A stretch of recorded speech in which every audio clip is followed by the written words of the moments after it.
Good morning. ఎలా ఉన్నారు? బాగున్నారా? మీతో ఒక విషయం చెప్తాను. అదేంటంటే, మనం ఎవరిని ఎక్కడ పెట్టాలో అక్కడే పెట్టాలి. మనం ఎక్కడ ఉండాలో అక్కడే ఉండాలి.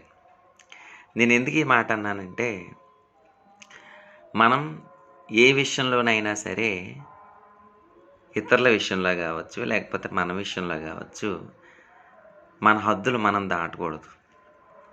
హద్దులని నేను ఎందుకన్నానంటే, కొన్ని పరిస్థితుల్లో మనం హద్దులు మీరుతాం. హద్దులు దాటుతాం. అలాంటి పరిస్థితులు వచ్చినప్పుడు మన సరౌండింగ్స్, మన బౌండరీస్ మనం ఎప్పటికీ దాటకూడదు. మనం ఏ స్థానంలో ఉంటామో ఆ స్థానంలో ఉంటేనే మనకు విలువ ఉంటుంది.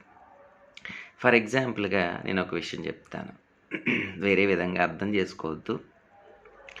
మనమందరం పుట్టలో పాలు వేస్తాం. పాలు వేసినప్పుడు దాంట్లో పాము ఉంటుంది. ఆ పాముకు పాలు పోస్తాం. ఆ పుట్టలో ఉన్న పాముకి చాలా విలువ ఉంటుంది కదా. దండం పెడతాం, పూజ చేస్తాం, పాలు వేస్తాం. అదే పాము మన ఇంట్లోకి వచ్చిందనుకోండి, ఏం చేస్తాం? చాలామంది చంపేస్తారు. ఎందుకంటే దానివలన హాని జరుగుతుందని.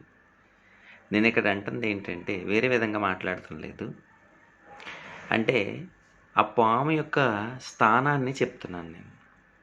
ఆ పాము ఆ పూజించే ప్లేస్‌లో, ఆ పుట్టలో ఉన్నప్పుడు దానికి చాలా విలువ, గౌరవం ఉంది. అదే పాము మన ఇంట్లోకి వస్తే చచ్చిపోతుంది. నేను ఎగ్జాంపుల్‌గా చెప్పాను. అర్థమైందా మీకు? అంటే మనమున్న స్థానంలో మనం ఉండాలి. పిచ్చిపోకూడదు, తగ్గిపోకూడదు. అర్థమైందండి?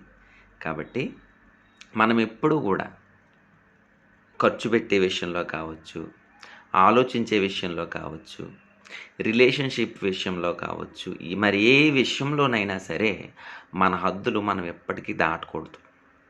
హద్దులంటే ఏంటి?